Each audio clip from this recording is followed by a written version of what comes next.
victory in the end, the promise fulfilled. The middle video was rough. Look, y'all got the real with tears. It just came up. I wasn't expecting that, but it did. But that's the real. But now we're on the other side of secondary infertility, and we want to talk a little bit about our journey to this place. So going from, for me, complete emotional, like, what? just all over the place, just the emotional chaos, the panic, the anxiety around, what's happening. Why is this happening? Why is this happening to me? Why is this happening to us? You see social media and you see everybody, because the pregnancy announcements don't stop while you're going through this. The postings of, people's babies and stuff like that don't stop when you're going through an infertility journey. And to be trying to process that, happy for other people, obviously, but, also just trying to reconcile that with your own experience. It was tough. What happened for me was, after I finally stopped bleeding, at the end of that summer, I could kind of start the healing process. And so I was trying to get a grasp of my emotions. And we're not talking about it in this video, but I had after, like, towards the end of my second pregnancy with my second daughter, I was diagnosed with severe anxiety and depression based on some other things. This is before the infertility journey. And at that time, once, I kind of got myself together, through the word. So basically, I got back into my word. I got back into spending time with God, praying, reading, and that helped me to kind of pivot, because I did therapy at first. But in that therapy, the more I talked things through, the more I was kind of hearing, like, the Holy Spirit, kind of say, like, turn back to me. You forgot about me, sis. Like, come on, we need to spend some time together. So there's nothing wrong with going to therapy. Go to therapy, please. Do therapy and Jesus. You know what I'm saying? So this time, with the panic attacks and stuff like that, I kind of knew, like, okay, I need to turn back. My emotions are all over the place. I need to get back into the word, get back into my sacred time or my quiet time with God. And so I was looking to do a study on emotions, because I have all these emotions flowing through me: discouragement, doubt, disappointment, all these shame, all these different things flowing through me. And as I started researching each of these emotions in the Bible and pulling scriptures and stories, I felt the Holy Spirit say, share it. So I took this bold step to write a book. And as I was writing the book, I was hosting a small Bible study with family and friends. And each week we would discuss a different emotion. And that became my therapy. I feel like that became the intensive therapy that I needed. We were talking about different emotions through word. And that really helped me. And so I think it was like a couple months, maybe 3 months of, like, really writing the book, like getting the pages down, was when because my spiritual self had been transformed, of course, my mental, emotional self had been transformed. So I'll link my book for you in the bottom. It's not what but actually it's right here. This is In My Feelings. It's a 10-week devotional on conquering your emotions through biblical wisdom. I was writing this book as I was trying to heal myself emotionally, and that really put me in a different space. It put me in a different mind frame of, like, instead of being anxious about it, instead of having, like, why is this happening to me and what's going on, and just frustration and all these different emotions, instead of having that going on, my posture sort of shifted to, okay, God, like, okay, God. Specifically, I'm actually in the middle of writing the second book, and it's on faith and fertility. So by the time you see this video, it'll be out, so I'll link it below. And I remember I hadn't realized that this fertility journey had made me upset with God. Let's just be real. Let's call it a thing. You know what I mean? And there's a lot of people running around carrying trauma and upset at God because he didn't listen, or that person still died, or that he didn't come and save this person, or this didn't happen. And I was there. And I remember while I was writing In My Feelings, and we had the Bible study, we were talking about forgiveness. And it was more in the context of other people, but what came to me in my heart was I needed to forgive God. Not that he needs to be forgiven, but it was kind of like you need to let that go, because he's in control. He's in control, right? And he's all-knowing, he's all-seeing, and he loves me. And so I don't understand it. I don't know why I had 3 consecutive miscarriages. It sucked. It was hurtful, but that has nothing to do with still loving him, still serving him, still trusting him. And I wasn't there until we were talking about it that week, and I realized that I was kind of harboring that against him. And that helped me get over it. That helped me shift to a place of, thine will be done. Thine will be done. And so as we wrote the book, at that point, I don't know about you, but during that fall when I was writing the book, I don't know where I was feeling about kids at that point.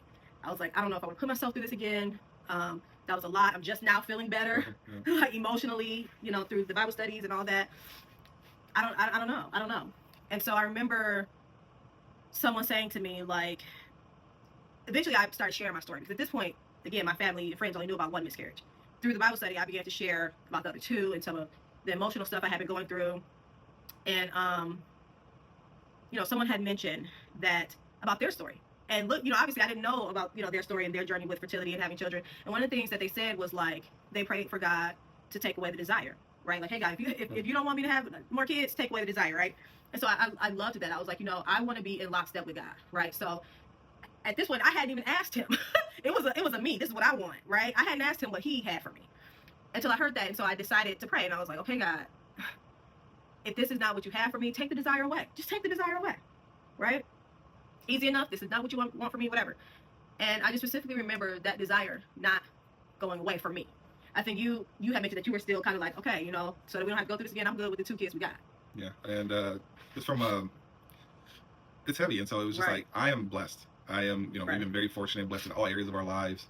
There are many people on these roads and these journeys who don't have the 2 success stories, right? Up front. So I was just like, I'm blessed. I'm thankful, God. If this is what we were meant to have, yeah, I'm okay. Yeah. And I'll be contented in that, because it's just hard to see, because you can only, when you're supporting, you can only support so much, but you can't actually take that load from someone. Right. And so I love my wife dearly, and it's just like, and you always, there's doubt, right? You're always like, I'm believing, I'm trusting, we're fasting, we're praying together, but there's always that, if it was not gonna happen, if it was gonna happen again, it's like, I just cannot see us go through that, and my wife go through that again. Yeah, that third miscarriage was no joke. So for me, after I prayed for that desire to be taken away from me, it wasn't. And I remember another girlfriend of mine saying, when you're done having kids, you'll know. Like, it won't be no doubt in your mind. Like, when people who know they done are done, they know they're done. And so after I prayed that prayer, I didn't feel like I was done. I didn't feel like 2 was enough for me. We said at the beginning, we both kind of wanted 4 kids. Now we have this rocky journey. We're like, ooh, I don't know. I don't even know if 3 is in the cards at this point, right? And so, going through the Bible study, emotionally, feeling healed, even able to talk about it. Until the Bible study, I couldn't talk about it. I cried here, but I couldn't sit down and have a conversation with someone. I still felt so much shame and guilt and disappointment and all this other kind of stuff, that I couldn't just have a conversation. Now, if someone talks to me, I can talk about it, and I can talk about it without crying. I know you didn't see that just now, but I can talk about it oftentimes without crying, and it doesn't feel as heavy to me. And that was because I really got into His Word, through the Bible study. And so we decided, I was about to turn 35, and we decided to try again. Did we decide to try or to not avoid?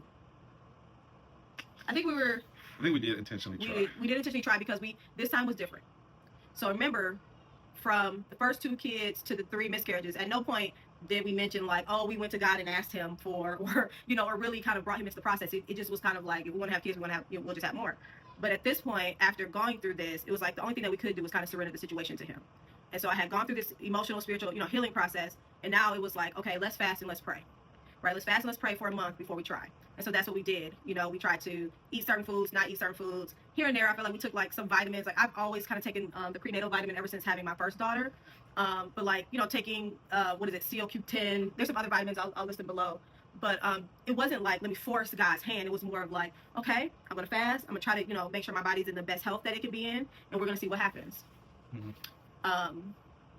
And shortly after that, we got pregnant. We're cautious, right? Of course.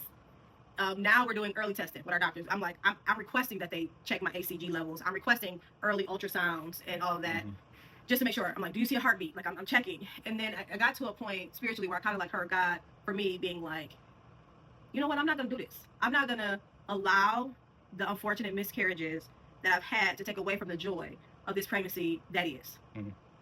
And it was when I had that switch for me, because up until that point, it was still very much like okay, I'm waiting for the shoe to drop, right? Thing. But now I feel like I'm embracing it. I'm excited about it.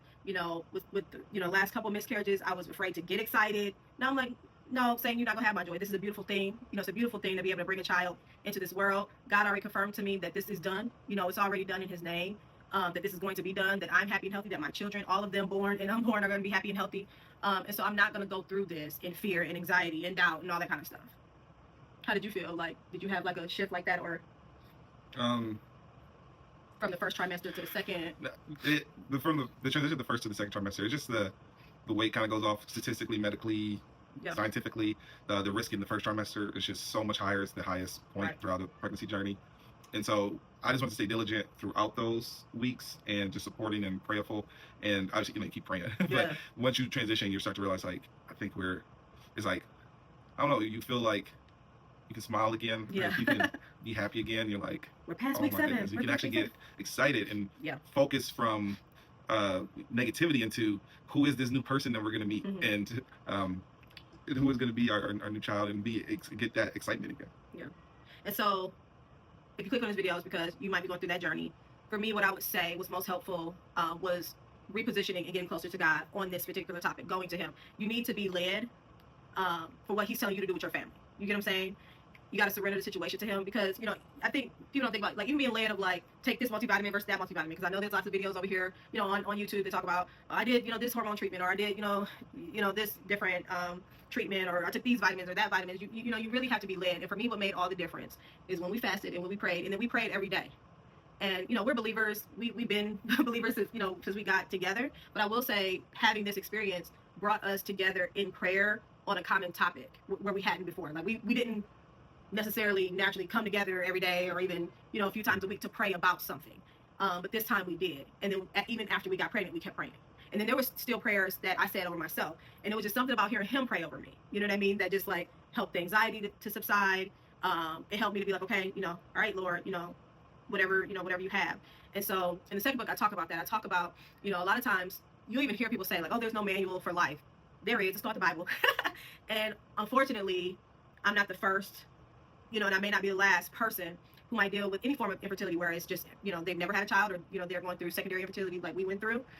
But it's already in his word. And I found a lot of comfort during my study time when we were fasting and praying to find other women in the Bible who had gone through moments of barrenness, rereading those scriptures over and over and over again, saying those prayers over and over and over again.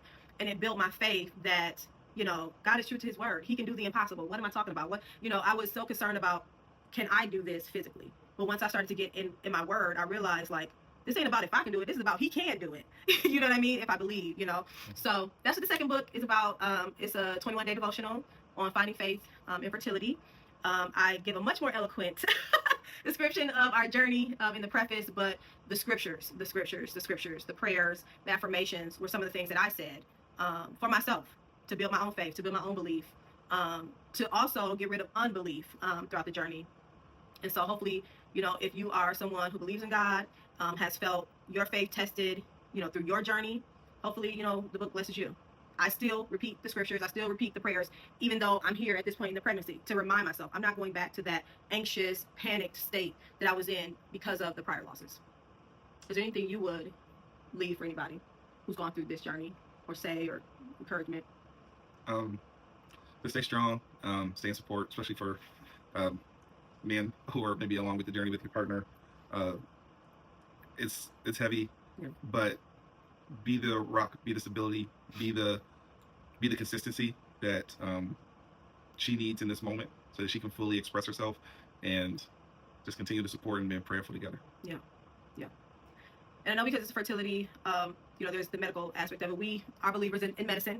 I want to be clear about that. I also want to be very clear, through our journey, our doctor did ask us if we wanted to be referred to a fertility specialist, maybe do IVF. But I think we were both on the same page of, like, not forcing the issue, right? For me, and everybody's journey is different. Some people's journey, you know, could look different. It could look like adoption. It could look like IVF. It could look like, you know, IUI, some of these other things. But for what I was hearing in my spirit, I felt a peace and calm that if it was going to be done, that God was going to do it. That I wasn't going to need to do any kind of particular procedure for that. Now, that goes back to my original statement of why you have to, in general, have a relationship with God in general, just on GP. But especially if you're walking through something like this, because you have to know what he's leading you to do. He wasn't leading us to do that. And so that's why our journey didn't involve that. Our journey included a lot of belief, a lot of faith, just some general health stuff, you know, eating better, just taking, you know, vitamins, which I'll link below, drinking water, and really just surrendering the situation. But some people's journeys might look different, right? So it's not to judge anybody's journey. It was just, for me, I did not feel led down those paths. But that's why you have to be led, because there are people who feel led down that path, and they have been led down that different paths, whatever those paths are, and they've been blessed for them. And so I know when I was looking at videos like this, you know, you're trying to figure out, okay, what did you do? But it's going to be different for everybody, and you have to be led into what your journey is. So, yeah. So I think that's it. I hope you enjoyed our little story time. I hope it blesses you. I hope it gives you some kind of encouragement. I'll link everything I said. I'll link in the description box. You know, just be easy on yourself, be gentle on yourself, be patient with yourself.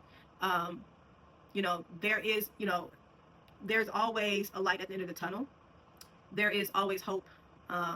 There's always more. There's always better. So even if it feels hard right now, you know, I just want you to be encouraged that it doesn't have to be, and it's not the end.